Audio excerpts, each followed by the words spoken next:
Do you accept, we're going to talk to all of you here for a little bit. Do you accept that this is going to be a fun process for you. So don't try hard in this. Just listen to us softly and come along. You can speak out loud if you want to, but just process the questions and feel how your answer that comes easily from you feels as it comes forth. Do you know? Do you understand? That's a good word, understand, isn't it? Do you understand that you are a vibrational being in a vibrational universe? And that you're good at translating vibration? Do you understand, accept, know that law of attraction is responding to these vibrations and affecting everyone and everything? Don't you love knowing that? Do you understand, do you know that who you are in this personality, which is so important, is not just an extension of source energy, but a balanced counterpart, a co-creative partner, that you are inextricably tied to all that you have ever been and to all that you are becoming, and that you stand in your human form at that juncture where your past and your future are meeting. Can you feel what that feels like? And so as you focus there, can you feel the benefit of all of the past and what it means to the now, and the promise of the future and what it means to now? But don't you just adore the now? So that was really good, and you are right there. We felt you knowing what we know about that. So now, can you feel, just for a moment, just try to reach for it, the vantage point that we hold in all of this? Can you step away just for a moment from your personality and what you are seeing, and just imagine our part in that? Just try. It's hard, we know, because your part is so vivid, but just imagine that we are everything that we just described you as being, that you understood. We're just better at enjoying the now. We adore the past more than you do, because we don't focus on it in any of its detail. We adore the past and what it's brought us all to. And we are ravenous about the future, because it's not the future for us, it's the present. So imagine where our juncture is. So you've got your past and you've got your future, and you're standing right here. We're with you in all of that. We feel like you feel, except we're over here. We are knowing what you are calling future as our present tense. You follow that? So now, we're on our high-flying disc. You know that.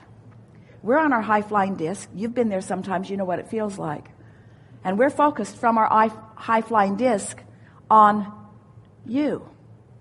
Where do you think, in this continuum of beingness, where do you think we are focused? Do you think we're focused on your past? Do you think we're focused on what you call your present?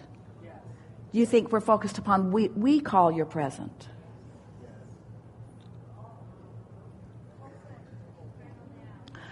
Well, if we were on a high-flying disc, and we are, and you were, what would be the most delicious aspect of all of that for you to focus upon? What part of that would you like? The past, or would you like what you call the present, or would you like to be over here in the new, in the fresh insight? So we'll just ask you again, now that we've given you this leading question again, where do you think we are? Where? And how futuristic is it? In other words, you created, is it pie in the sky, or is it something that's real? Is it something that you have synthesized out of life, and it's leading edge, certainly. It's leading edge to all of us. You want to call it future. We want to call it now. So just rest with that for a little bit. So now, you're on your high-flying disc. Where do you think we are? We've been talking about you in relationship to other friends. You're up here and they're not, and you can't communicate. Same with you. If we're on that high-flying disc and you're not, no communication is happening. So what happens to you in relationship to us when you get on your high-flying disc? You know what we know. You know what we know. It feels invincible. You know what we know. And so it's not coming for you, it's here. It's not future tense for you, it's now. In other words, we're celebrating the success that you're reaching for, but when you're on your high-flying disc, you're feeling it now, you see. So, okay, so you're still with us? You followed all that so far? So now, do you believe, do you understand that you and we are eternal beings? So, does that mean that there's always more contrast that's going to cause more expansion, and there's always more of what you want to call future? So, is it logical that in the same way that you call something future, we also would call something future? So, does it make sense to you that we are all together, co-creatively, creating the eternalness that we are all about? Are you getting the sense, or do you absolutely know that it's never going to get finished? So, on this continuum of past and present and what we are calling present, don't you want to spend all of your time in that gap between where you are and where you're going? And don't you want to see it in the way that the source within you sees it? Don't you want to have access to those thoughts that are calling you forward? And how do you have access to those thoughts that are calling you forward? You get on the high-flying disc, but what does that mean? You feel your way to it. So, what is life if it's not a feeling? In other words, can you define life in any way other than feeling? You can describe, well, I saw that, and it was beautiful, but what does the "it was beautiful" part mean? It means it felt good. It means it felt good to you. You can say, I ate a meal and it was delicious, but what does "it was delicious" mean? It felt good. If he loved me, he looked at me and he loved me, and I loved being loved, but what does being loved mean? Felt good. It felt good? Expansion. In other words, it's the way, everything is about the way it feels. So here we all stand on some continuum, and there's past that we could examine. Oh, there are so many ruins to see. But they're beautiful. There is past to examine, and there is future to speculate about, and there is present to observe, but it is all happening right now, and it all exists for one reason and one reason only. It has the potential to feel good, you see. So the reset button that we're attempting to push here with all of you is that we want you to leave here caring about one thing and one thing only, and that is about how you feel. And we want you to decide that you have the ability to focus your mind in ways that feel not good, or focus your mind in ways that feel good. And once you get a whiff of this and you begin to discover that not only do you have the ability to feel better than you felt, and then better, and then better, and then better, but there is always something.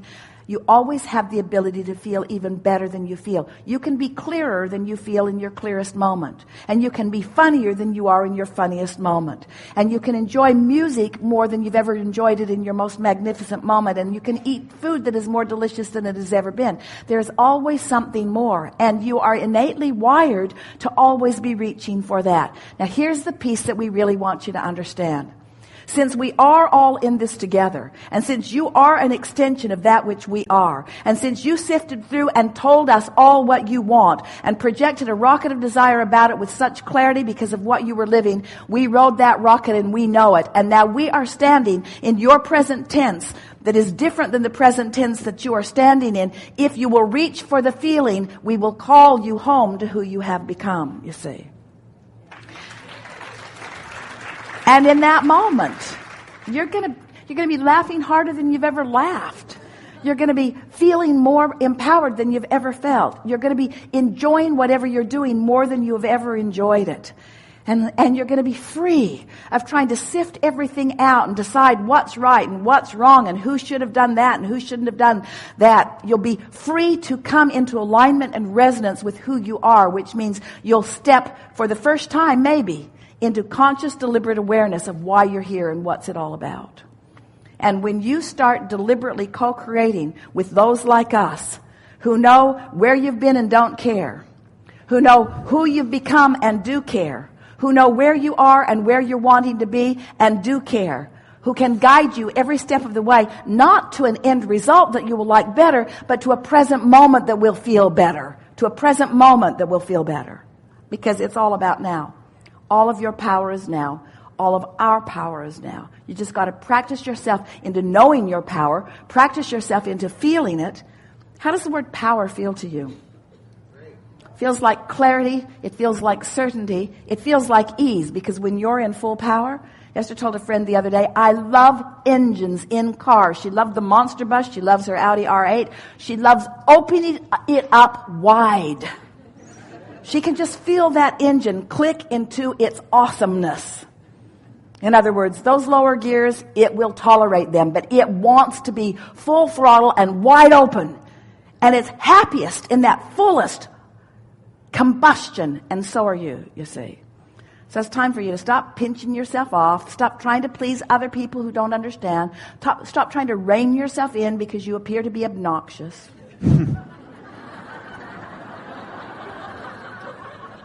And just live the robust life that you came forth to live. We've enjoyed this. How do you feel right now? We feel the way we always feel, but we are heightened in the way you feel right now, you see, because for us, we've been here. When you come over, we have a little festival. Yeah. Thank you. I mean, I could do a rampage of appreciation, but I will, vibrationally, so thank you.